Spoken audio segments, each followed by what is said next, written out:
Hey guys, it's Keegan Smith here from Primal Performance, and I want to share with you some of my top 5 health and nutrition authors and resources. Number 1, I've got Paul Chek. Paul Chek's a really controversial figure, and I can see why people love to hate him, but he's had a massive influence on the way the world views health. Charles Poliquin cites him as being one of his biggest influences, and he's really brought health back into the area of elite sport. One of the best videos that you'll find from him is the series of videos, or the lecture that he did that's posted on YouTube. It's about soil science, and he presented a soil science speech at an elite sports conference, and that's the kind of guy he is. But if you watch those videos, you'll understand why he's so big and he's had so much success. His book, How to Eat, Move and Be Healthy, if you can get a hold of that and implement what's in that book, either as personally or as a coach, you'll go a long way to improving your health. Number 2, I've got Nutrition and Physical Degeneration.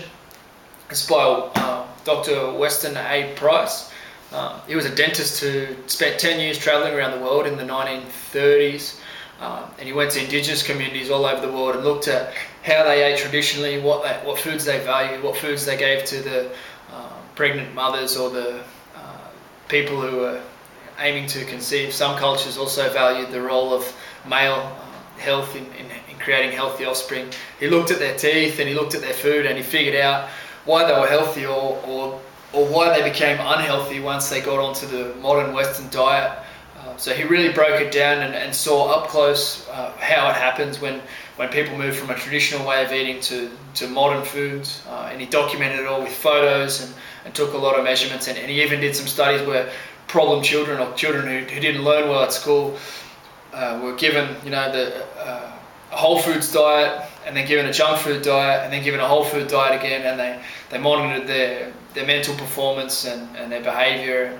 It pretty much hits home with the necessity for whole foods and the dangers of processed foods and high sugar diets. So if you haven't read that one, you really should. From a nutrition and health point of view, it's pretty hard to beat. Number 3, I've got Sally Fallon. Sally Fallon's book, Nourishing Traditions, has recipes and food history from all over the world.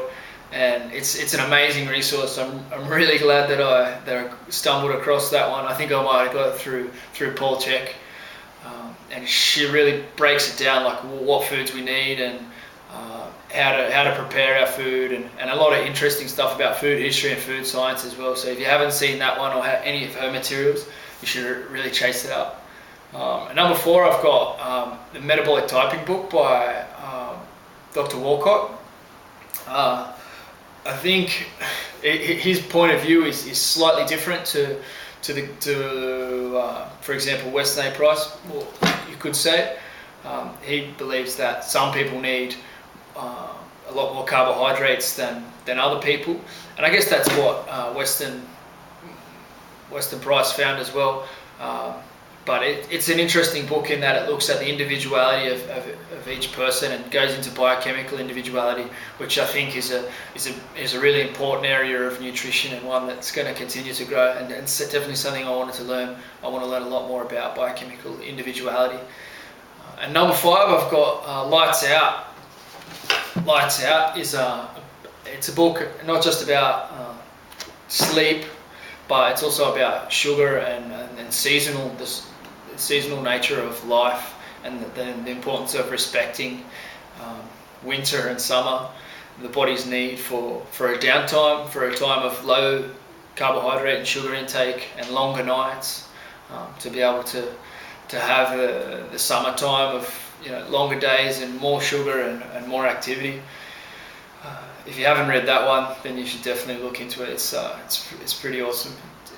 It really, everybody knows that you should sleep and you need to get your sleep, but it goes into really minute detail about how the hormonal functions all work together, and how having long nights causes sugar cravings and signals to the body that it's late summer, which is the mammal's time to mate and to get fat, ready for the winter, ready for cold, and ready for lean times.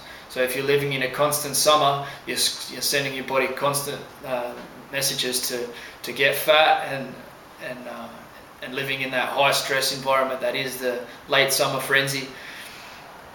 So yeah, I think that was an awesome book. So there's my top 5 health and nutrition tips. If you've got any questions or want to share anything, go to pprimal, or send me an email at pprimalperformance@gmail.com, or get on our website, which is www.primalperformance.com.au, or check out our other videos on YouTube. Primal Performance is our channel on YouTube. So look forward to hearing from you. Stay healthy.